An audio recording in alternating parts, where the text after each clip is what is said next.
Okay. Oops. All right, everyone. So seems to be a little bit of feedback. Okay, there we go. Yeah. Good evening, everyone. Welcome, welcome.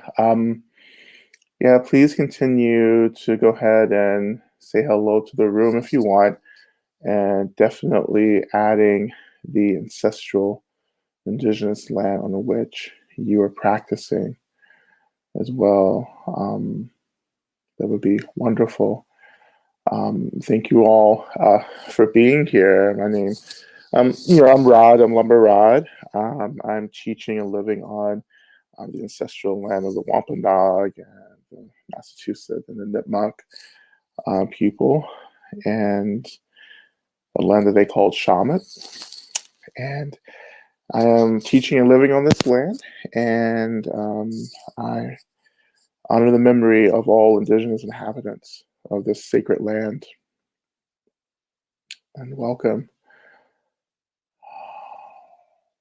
I know there was a little bit of confusion for the link, and I know also the protector group is getting out of practice, so there'll be a couple of people wandering in to the space as we get started. So it's such an honor to be here. It's always an honor to offer Dharma. Really, particularly right now and this time that we're moving through and living through. And it's so funny. I'm just reflecting. Last night I gave and participated in a dialogue between a good friend of mine, Reverend Greg Snyder, Reverend Colson Greg Snyder, who is the director of Buddhist Studies at Union Theological Seminary and the abbot of Brooklyn Zen Center, and now a retreat center outside of New York City. And we were just talking about, you know, just being in this time right now, being in this period. And, we were just like, basically we were like, yeah, like it's, shit's fucked, but we keep living, right? And we keep loving and we keep practicing, and we keep showing up as much as we can with an open heart. And then someone came on after the discussion with a question. They were just like, you two sit here and you're like, you talk about how everything's ending and everything's falling apart, but you do it in a way where it's just like you're not overwhelmed and you're not freaking out, and that was really, quite interesting for us to reflect on the energy that we were putting out. And we were just, we responded, just by saying, yeah, like it's,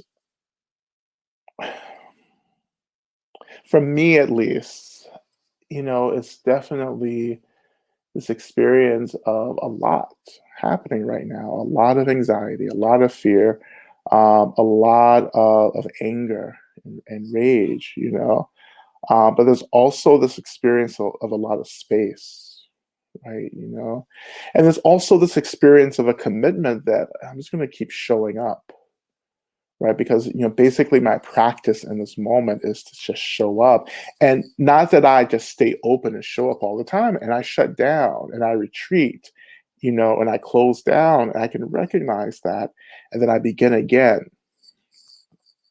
I begin again and go back to the space, right?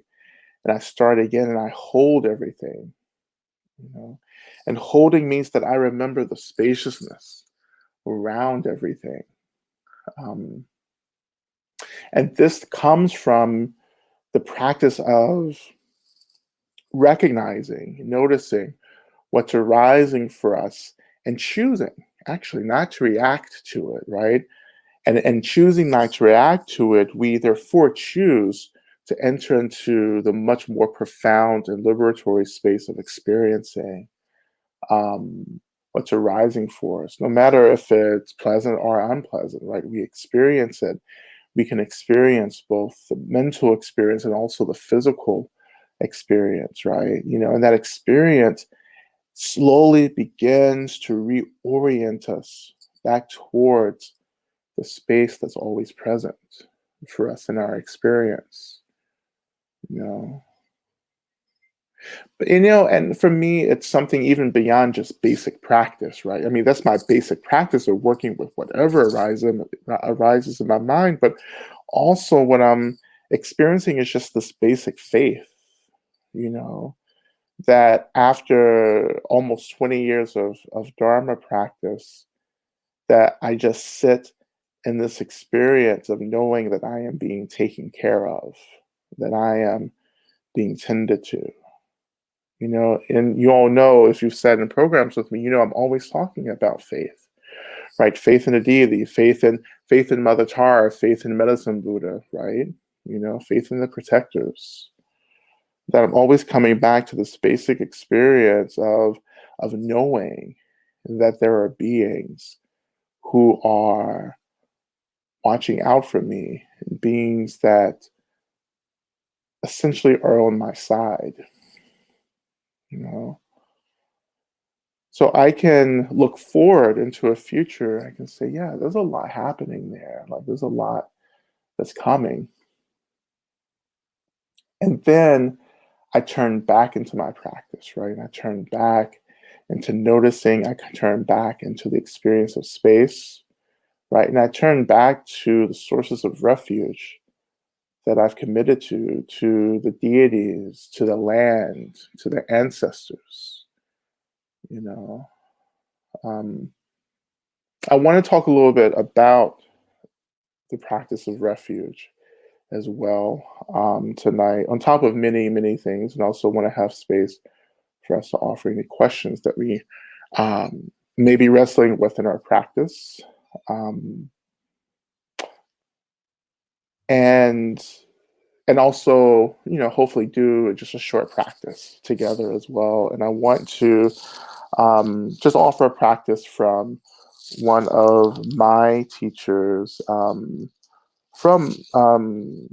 Majai Sakti Bhagavati, and as well as Swami Jaya Devi, who are my teachers in the Kashi lineage. Um, and if you've been sitting with us, if you've come and sat with us in the mother sit that Anjana coordinated, which was a beautiful sit, I've been doing a lot of Ma's teachings and reading some of her work, which has been such a source of support for me right now. And when I, talk about consuming the chaos, right? This is where that language, that inspiration comes from. It's from the lineage of the mother, you know, the lineage of light, Shakti, right? And how Shakti, is this experience, I would say in this moment, Shakti being the spirit of the mother, right? The spirit of the mother that animates, all of existence. This spirit that is nothing but this deep, like intense experience of love, right? That we're indeed an expression of this love, but we find that our spiritual work in this life and in this body is to remember that we are expressions of this love, you know? And that work is the work that we're doing, maybe over this lifetime, maybe over the course of the next lifetime, and so forth and so on. But this is the work, this is the experience, this experience of love that we're trying to connect to and to realize in order for us to, to experience the mother, right? And not that you have to completely 100% be immersed and embodied in this love to touch the mother, but what we're trying to do ultimately in our practice is to remember that we are the mother, that we are this expression of this divine consciousness.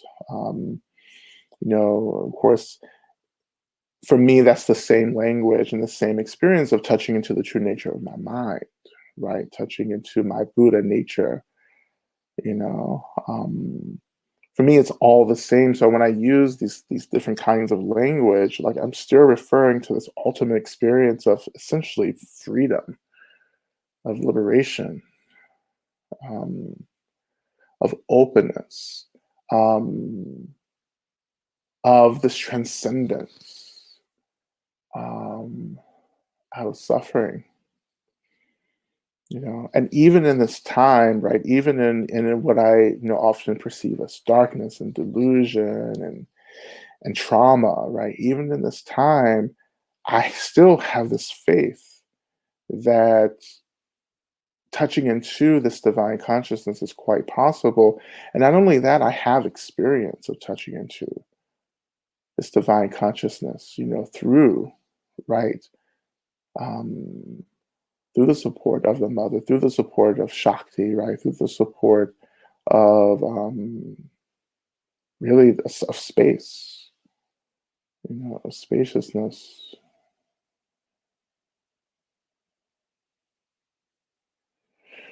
The mother is space, you know. So when we turn our attention back to the space that's always there, we're returning our minds back, into the heart of the mother, right? And we're moving back into being held the lap of the mother.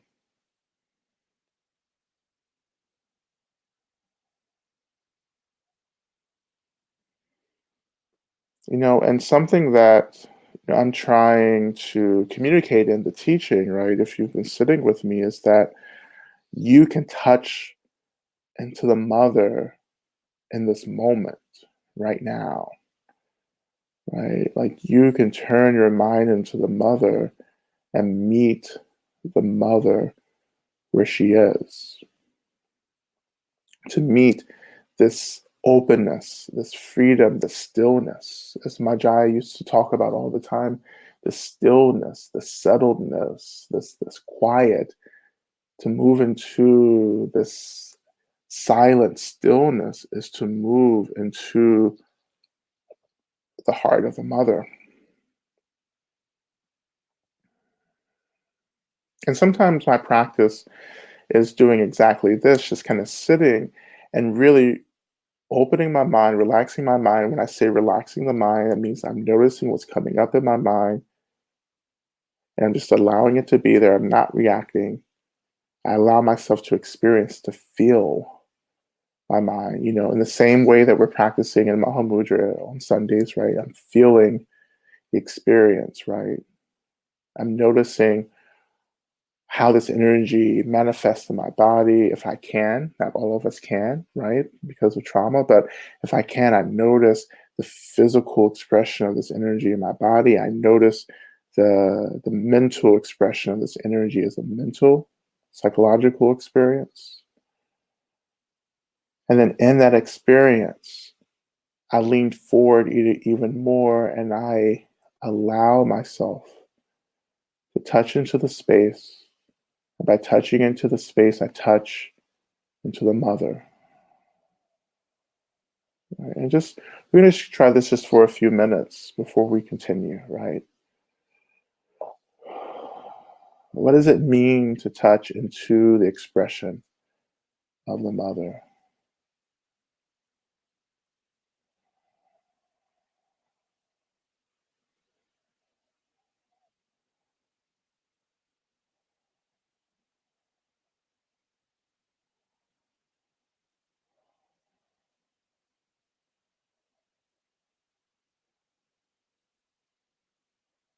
And whenever you maybe find this experience, or even if you're still struggling with this, I wonder if you can ask, literally ask the mother to consume, to hold whatever anxiety, fear, or exhaustion that we're feeling in this moment.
I wonder if you can ask in this moment the mother to help you. And you're just saying, Mother, please help me. And this is a prayer, right? In the same way that we've been training in prayer in the sessions from last week, we just offer our aspirations into this space. And we just wait. Mother, please help me.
And if you want to go just a little further, you can even imagine feeding the things that we're struggling with, the fear, the exhaustion, the rage, the numbness, feeding all of these into this emptiness, which is this emptiness and spaciousness, which is the expression of the mother.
And even in this space, we can also begin to notice, to acknowledge the struggles of all those around us, of our loved ones and of our communities, of our country, of the world, of all beings. Right? But starting with where you're at, right? If your mind is with those around you, those closest to you, I encourage you to turn your minds to them and just imagine that we're also asking the mother to hold those loved ones within her spaciousness, within her love, her expansiveness. And that on their behalf, we're also offering their struggles, their suffering, their fear, anxiety, anger, trauma into the heart of the mother, where it is deeply transformed and absorbs and purified by the space itself. That nothing can actually hurt the mother, nothing can actually um, scar or dirty the mother, right? That everything that we offer into the heart of the mother is instantly, perfectly purified, cleansed, and liberated. The suffering is liberated.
We're gonna transition just slowly out of this first practice.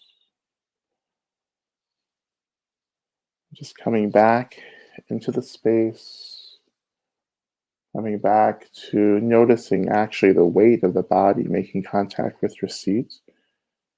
Noticing that sensation, letting the sensation ground you.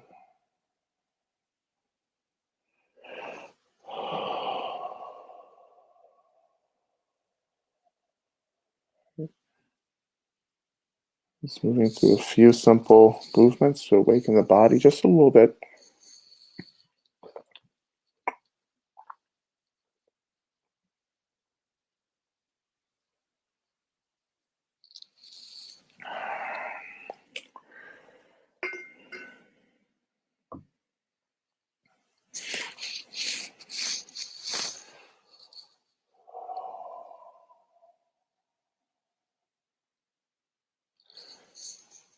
So I want to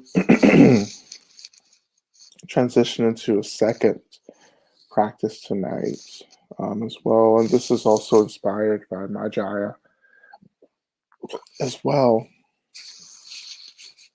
And we do something very similar at the beginning of our yoga sessions.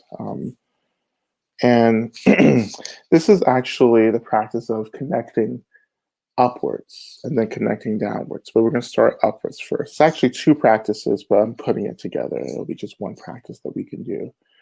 Again, in the vein of taking refuge, in the vein of offering, remembering the spaciousness, right? So in the chat box, I will put just a chant, which is Om Matara Soha.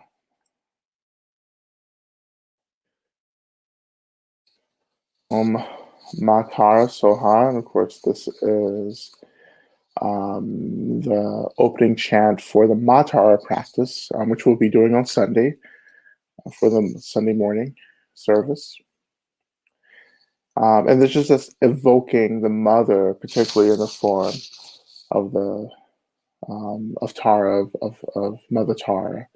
So Matara is Mother Tara. Tara also means star, so we're also summoning the energy of what we could say is the guiding star, right? The North Star, right? The North Star, as we know in abolition studies and history, the North Star that guided those running away from slavery to the North, the North Star, right? And this is the essence of Tara in this, or the essence of the mother in this particular embodiment as Tara is the guide, right? Is the conductor.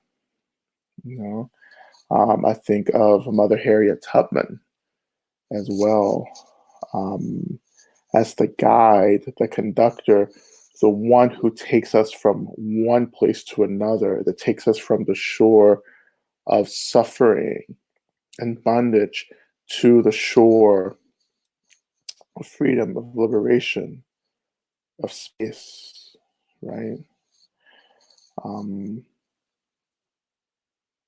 In Tibetan, Tara's name is Dolma, or Jolma, which means the female liberator, which I translate as the mother liberator, right? Again, the one who takes us from one place to another, that takes us from bondage to freedom, right? That conducts that path, in particular in terms of Tara, the one who conducts that that journey from bondage to freedom through and on the vehicle of compassion, right?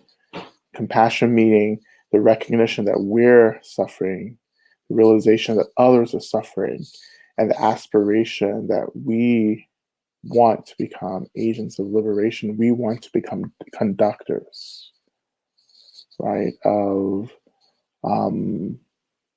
those from bondage to freedom, right?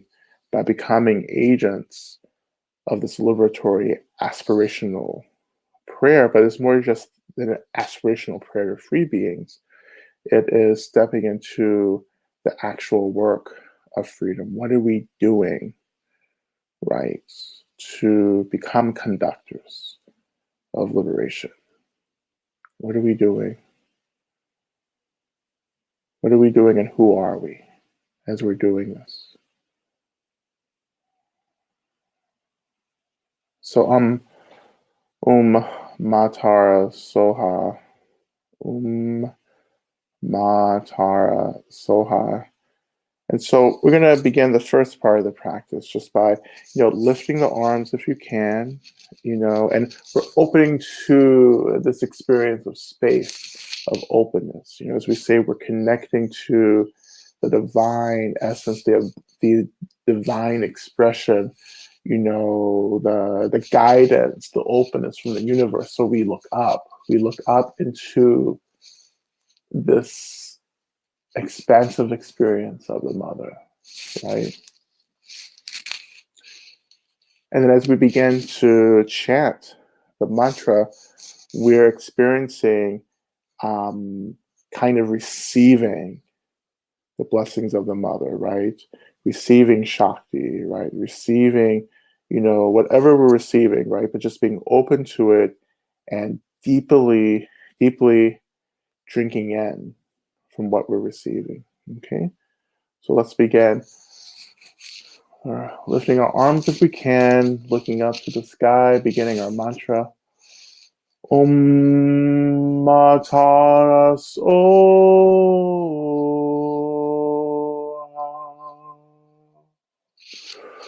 Om Mataras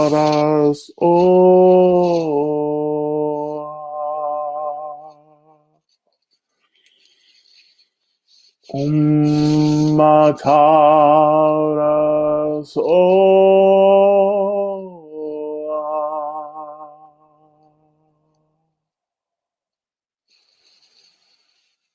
Just staying open, just receiving, connecting to the expansiveness, the spaciousness, connecting to this universal consciousness.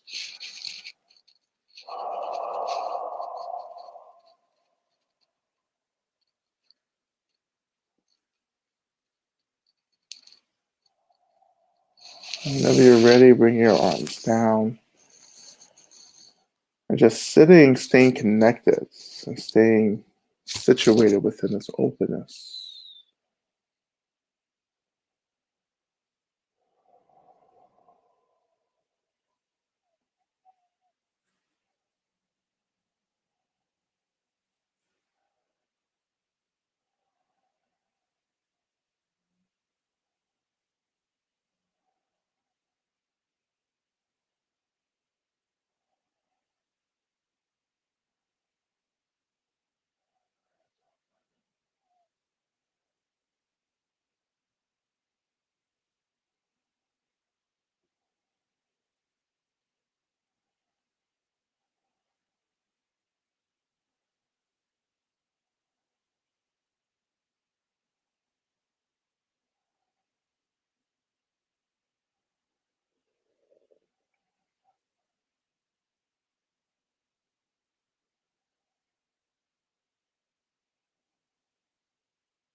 And so we transition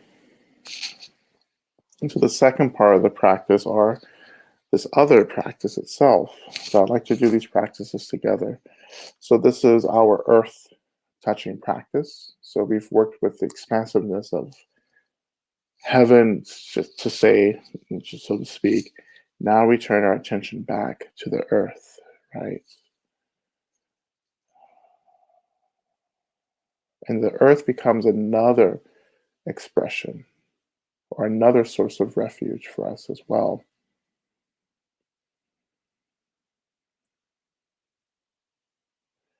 I think one of our goals is to become children of the earth again, you know, to return back to the earth, to actually be able to touch the earth, right? And for the earth to touch us back, and as the earth touches us back, we experience the deep love that the earth, the land, has always had for us. You know? And for many of us, the experiences of colonialism and capitalism and the industrial revolution and patriarchy and so forth and so on has disrupted our relationship to the land, because our relationship to our body has been disrupted. Right? Systems of violence, systems of hierarchy and power perpetuate traumas that our bodies hold, and that disembodies us, right? We experience disembodiment because we can't actually be in relationship to our body and our bodies because the trauma is too real, is too intense. And when we're disconnected and disembodied from the body, we're often disconnected from the earth, because our bodies are the extension of the earth, and the earth is an extension of our bodies. To be disembodied means that we struggle in a disembodiment from the earth, the land, and we forget who we are. We forget where we come from. We forget, in many ways, our indigeneity.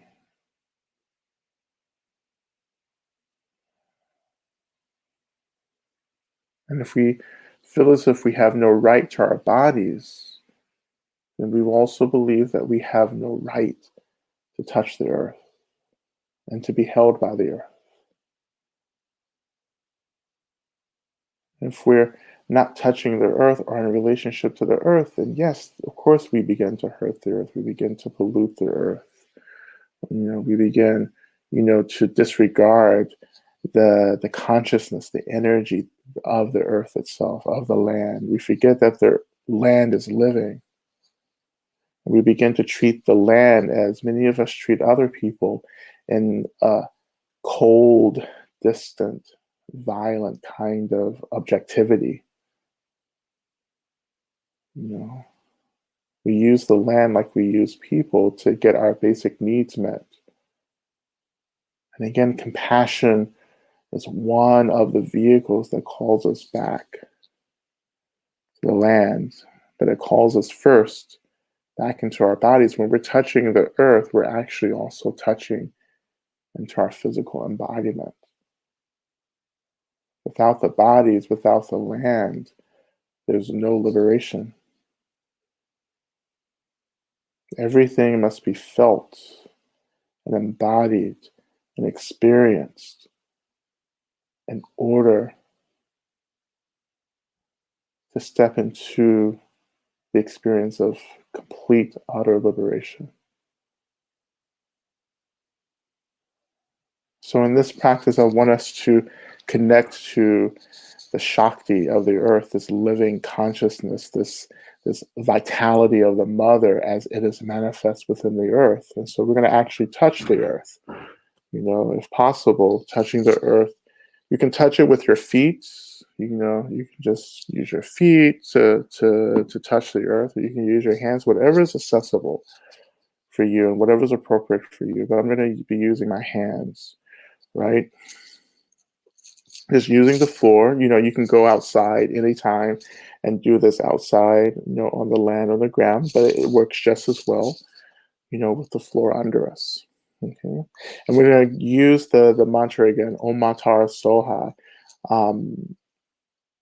And we're going to essentially, I know you can't see my hands if I do it on the floor. So we're going to touch the ground 3 times. Om Matara Soha.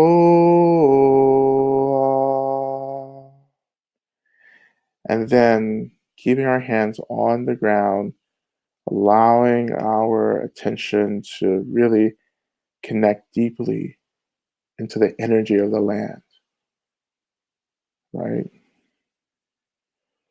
So again, chanting 1 time, touching the earth 3 times. Om Matara Soha. Touching the earth. So we're going to do this 3 times. Okay, so here's the first time. Again, beginning, reaching down to touch the earth. All right. So beginning with the patting of the earth with the mantra. Om Matara Soha.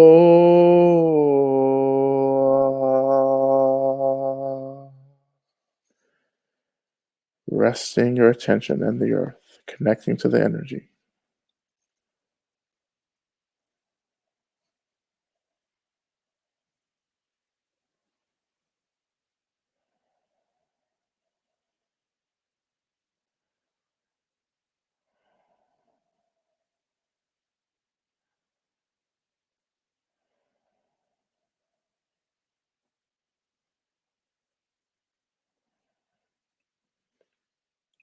We're going to do it our second time now. Om Matara Soha.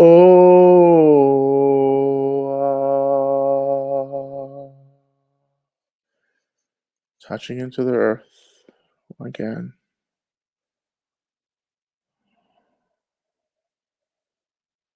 Letting the earth hold you as you connect to the energy of the earth.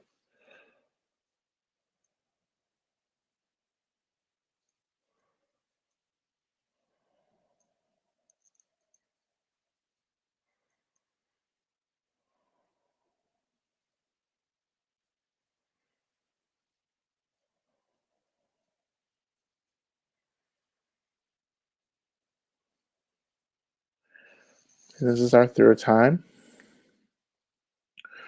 Om Matara Soha.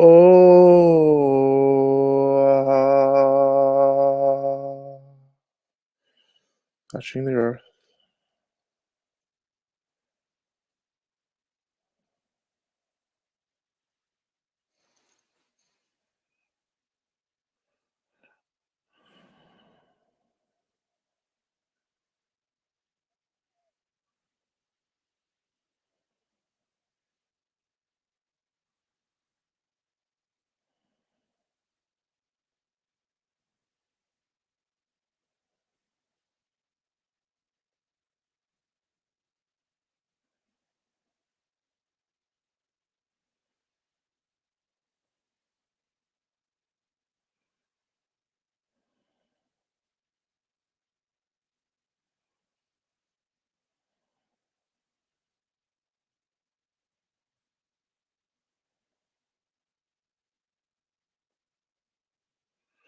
And we're going to do one more practice, touching the earth practice.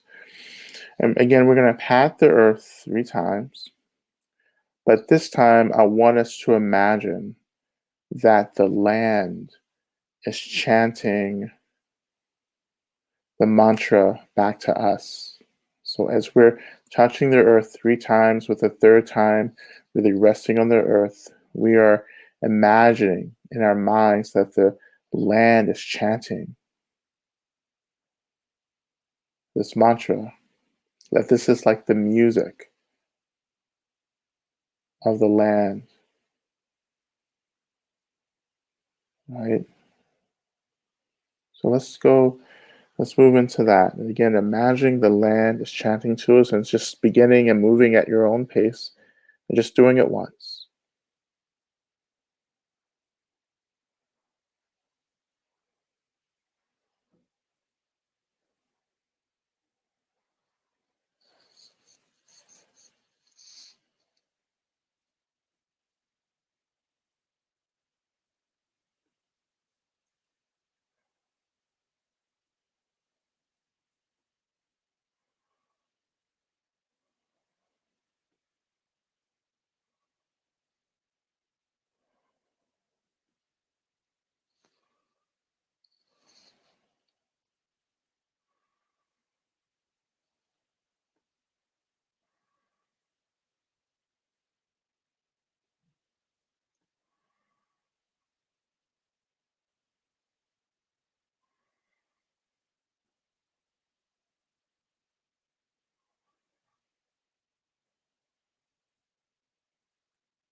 And coming up into a normal position whenever you're ready, continuing in this kind of touching the earth mentally, keeping our minds connected to the land, allowing the land to touch us, imagining the land is chanting back to us.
And so just taking another short break to refresh ourselves. Again, reawakening the body with a little bit of gentle movement, whatever is appropriate.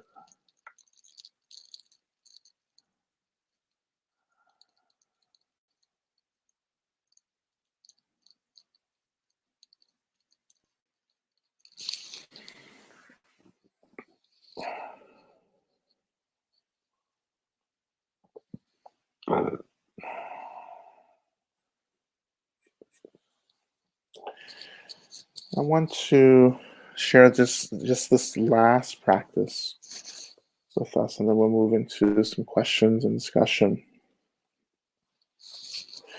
And this is particularly a breath practice. So if your breath isn't accessible right now for you, please go back to resting your attention on the seed or working with the earth again, or just something that's more appropriate for you right now. But we're going to turn our attention to the breath right now. This is, again, a practice from Ma, and she would always, you know, teach about the breath, how the breath leads us into the lap of the mother. And the mother was this experience of stillness, of spaciousness, of openness, silence. That the breath can lead us into the heart of the mother.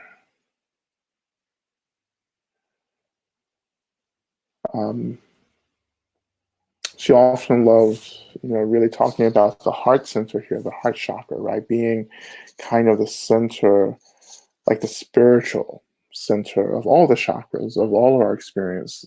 The heart chakra being, the headquarters of spiritual experience, followed by the third eye and the seventh chakra, of course. So we'll begin, and also she taught about how the breath, instead of leading us out into the world, how the breath can lead us deeply in to the heart, into the heart chakra, which is also at the same time leading us into the heart of the mother herself in this case.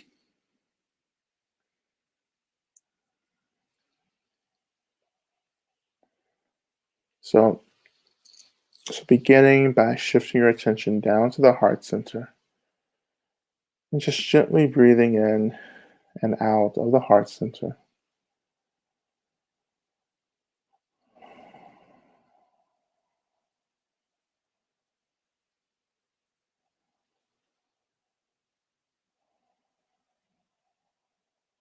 And shifting your attention to the in breath, right? Breathing in. And essentially allowing ourselves to kind of ride the in breath deeper and deeper into the heart chakra. And deeper, being led deeper into this experience of stillness and space, which is the heart of the mother.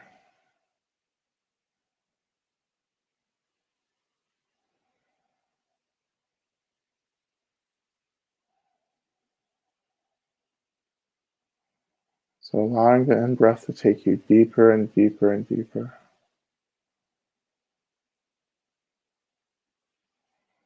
Deeper into that secret place, that still place.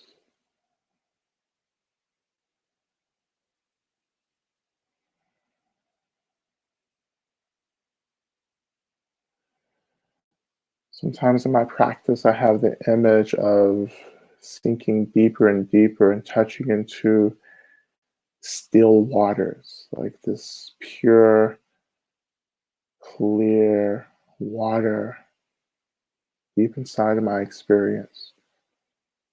And of course, this water is the expression of the mother.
We're going to slowly begin to transition out of the space.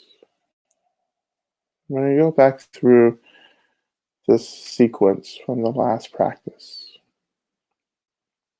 So if you can, inhaling deeply, and our exhale, lifting our arms up to the sky,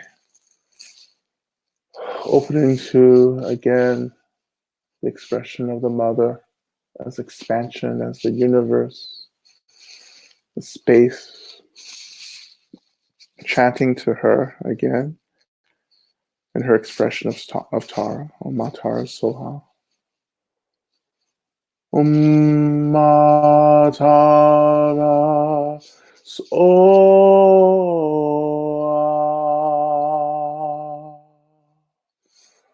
Om Ma Tara Soha.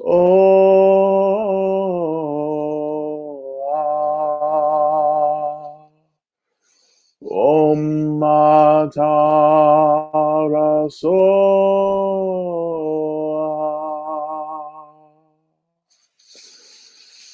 Returning to the earth again, touching the earth 3 times. Om Ma Tara Soha.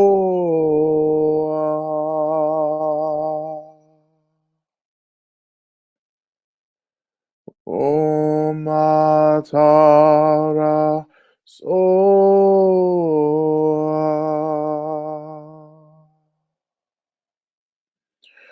Om Ma Tara Soha.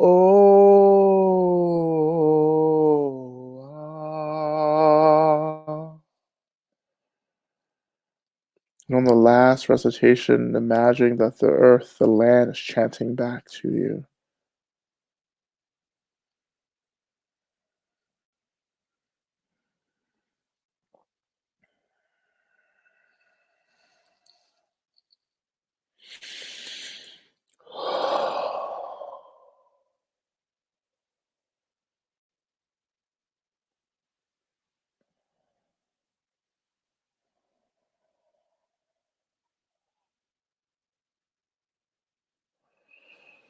When you're ready, coming back up to seated position, or however you're practicing right now. Again, reawakening the body, always reawakening the body.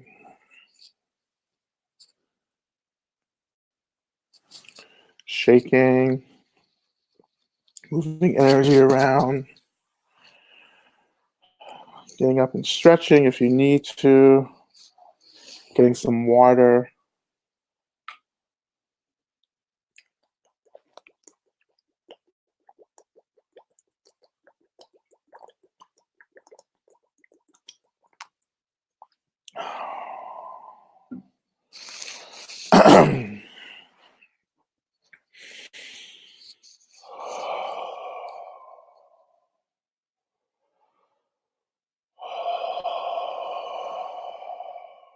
And taking a few cleansing breaths too, if that's something that's accessible to you. Cleansing breath, breathing deeply through the nose, releasing that air through the mouth,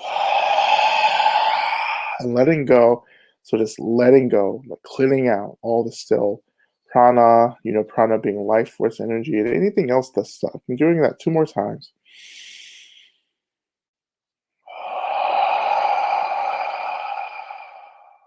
One more time.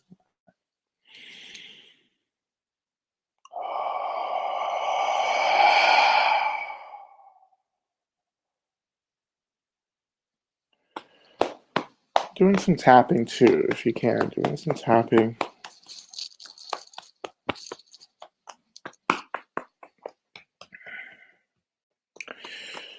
Okay. And I just want to offer this teaching from from Mother Audre Lorde, another great bodhisattva.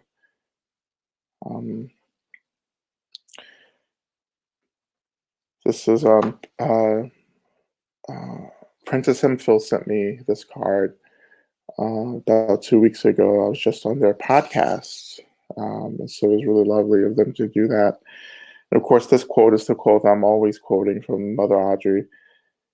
Caring for myself is not self-indulgent, it is self-preservation. And that is an act of political warfare. Okay?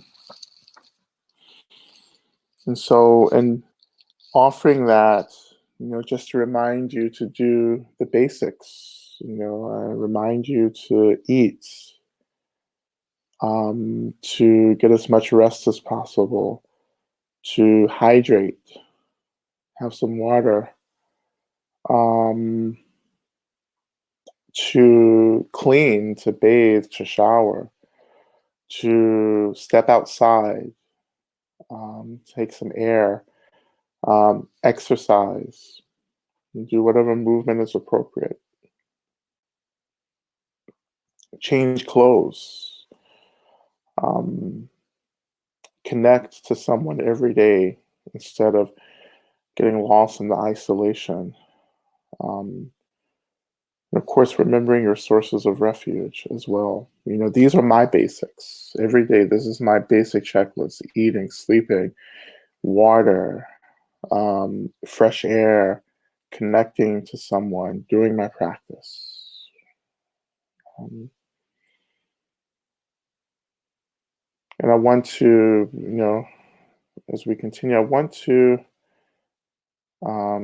remember our elders in this group as well. So all our elders who have joined us. If you consider yourself an elder, you're an elder. um,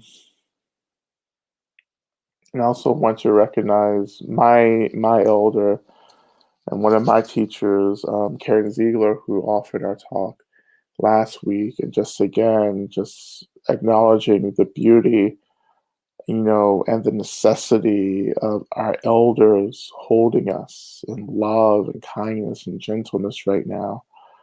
And how moved I was, and felt held and seen by her teaching and by her presence. And, we're going to have her back as well. Um,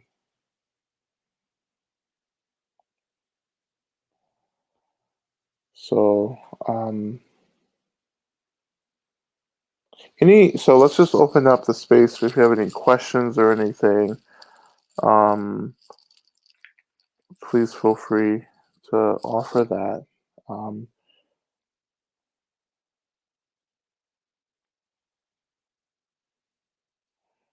just to remind everyone, too, of our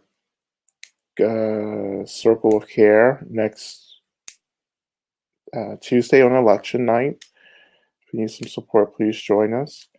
Also, that we, what do we do? We have many things coming up tomorrow, Friday.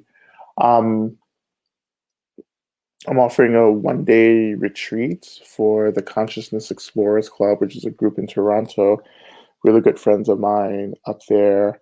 That retreat is open for everyone. Just go to my website, lamarod.com, to sign up for that. That's Saturday, Eastern Standard Time. Well, what is it, 9:30 to 4:30. Also, at 5:30 on Saturday, we're going to begin our ancestor practice as we move into what I grew up with back home as All Souls. Um, but beginning to work with our ancestors, calling our ancestors into the space. Uh,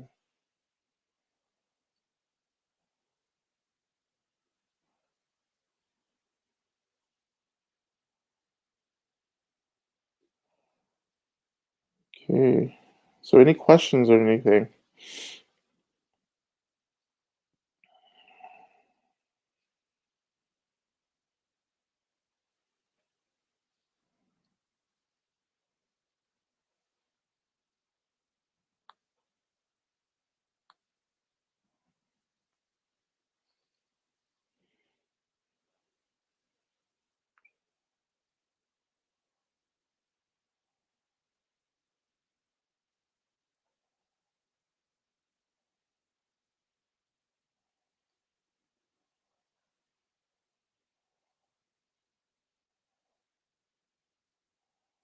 And the practices that we've gone through tonight, you can do this anytime, whenever, wherever you need to as well. Um, my often one of my basic practices is just simply going into the heart of the mother with the breath, or just kind of opening into the expression, the spaciousness of the mother.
Yeah, yeah, Payne, I like your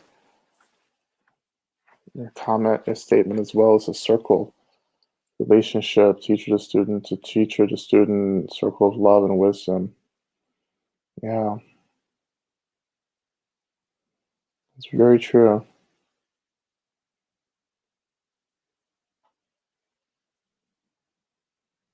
Uh, I met Karen. I don't know if told this publicly. I met Karen because in graduate school I was taking a class, but also studying in general, um, how organized religious traditions responded to the AIDS crisis in the 80s. Moving into the 90s, and Karen was a part of a group of young ministers in the Village in New York during the late 70s and 80s, 90s, doing you know what was called creating theologies, um, eight theologies, um, which we talked about too. So we did a whole dialogue together. For those of you who are new to the Sangha, we did this dialogue in April or May together, and that recording is somewhere as well. And we talked about activism and practice and theology during the AIDS epidemic, and how that helps us to practice now during the pandemic. Um, but she was one of these young ministers back then, creating communities of care for those who were dying, um, from AIDS, and the epicenters of these theologies were New York and San Francisco, particularly through the Metropolitan Community Church, MCC, MCC congregations, um, which are like all over the country now, but we're mostly in New York and San Francisco. So anyway, we learned of each other then. She had read Radical Dharma, and I had read the work of her colleagues, and learned about her, and then we got together. Um, that's right. Yeah, hold tightly, gently. The title was supposed to be hold tight gently, but hold tightly gently, but it still works. It was a really beautiful dialogue as well. So we talk a lot about our relationship then.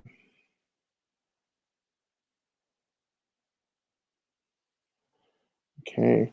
Well, I want to thank everyone. It isn't, no one needs any support or anything. So I'll go ahead and oh, there's a question. Sorry. I'm gonna look at this question here before I head out. When thinking of the realms of existence, which do you feel you're in the most of the time? Least, what about our country? Okay. Realms of existence, which do you feel you're in most of the time? So I'll just interpret that, Aisha, as um, of the six realms, right? So of the six realms, yeah, I'm definitely in the human realm most of the time. And the country, yeah, the country is so the human realm is the realm of desire, but it's the realm in which we're conscious. The human realm is the realm in which we're most likely to be conscious of our suffering, you know, because we have the mental, cognitive capacity um, to understand that relationship to discomfort. And so we're definitely in a human realm experience. But people can argue, of course, that people are having different psychological experiences. There's certainly the experience of the gods, right? And so for those of you, I'm sorry, um, I taught this course last month on the six realms of existence with another organization. And so the six realms are the different realms in which, in Buddhist mythology, we can be born into. And the six realms exist within samsara, right? So the realms of the gods, the demigods, humans, animals, the hungry ghosts, and hell realm beings. And I love talking about the realms. When I first started practicing Buddhism, I was like enthralled with this whole thing. I was so fascinated by it, but I'm not going to get extremely into it. Um, there are, I was just reading that story about Kim Kardashian. They like that rented an island, and then she just had her 40th birthday, and she flew out, all these people to this island, right? And of course, before that, she made everyone quarantine and take tests before going out to this island. On the island, they had this big birthday weekend and partying. Of course, no social distancing or mask or anything. And of course, she just kind of publicized it on social media. I don't follow her or anyone on social media, so I didn't really know about it until all these articles started coming out this week. But that's an experience of the gods. Like the gods can, that God realm mentality is that mentality that exists above or seemingly exists above the suffering of everyone else. Um, so, right, my invite was lost in the mail as well. Um, and so that's the expression, the example, or the experience of wealthy folks, right? Wealthy, the celebrities, right? Who have the money to do whatever they want, right? They can get access to testing. They can, they have the money to endure, economic disruption, so forth and so on, right? So definitely people are having a God's realm experience. There are realm experiences of people who, have that maybe level of privilege, but also are really like struggling in jealousy. They're like they want to be gods, like they want to have that privilege just to jet all over the world with no, without being subjected to, the obstacles of money and pandemic and everything. Um, but they don't. Um, and then we have this experience of humans, which is where most of us are, in the mentality of like, yeah, we're dealing with our suffering. We're dealing with our struggle. We're dealing with our fear, anxiety. We're dealing with the trauma. That's where we are. We're dealing with that, right? And we can't escape that. So God realm mentality that places a way for God realm mentality folks are people who can bypass suffering, or they can create the illusion of bypassing suffering, right? They're not, right?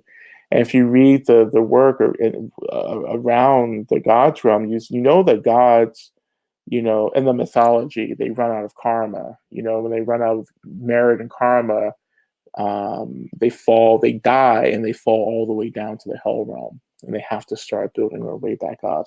I just find all of that fascinating. Anyhow, that's it. I don't want to get too much more into that, but yeah, most of us are in the human realm, dealing with our trauma and our suffering. The country is dealing with trauma and suffering. We're not bypassing the suffering. And it's hard to talk about the collective experience of the country, because right now, well, we're gonna see this more in the future, but right now, what we're experiencing in the country is a reality split. So there are different realities forming, you know, within the physical expression of the United States. There's a different psychological, and I would also argue spiritual, temporal realities forming. And that's going to be something that we're going to have to deal with as we go along. That divide is exemplified through the fact that half the country is voting for Trump and half the country isn't. You know, uh, or people can, it can be raining outside, and someone can say it's not raining. What are you talking about? That's what we're dealing with. That's the stark divide that we're into. We will begin to argue about basic facts, basic data, and that becomes dangerous. So anyhow, that's it. So thank you, everyone. We're at our time. So I really appreciate everyone's practice. Please join us for the programs this week. Join me Saturday, any part of Saturday, but definitely at 5:30 on Saturday Eastern Standard Time, as we begin our step into the weekend, of Halloween, of course, but stepping into working with ancestors, spirits, and so forth, which some of us are probably going to need, since some of us are really feeling this right now. Okay, so thank you, everyone. Please be well. Now dedicate the merit of this gathering to the liberation of all beings. May you all achieve enlightenment as quickly as possible. Okay. All right, everyone. I'll see you soon.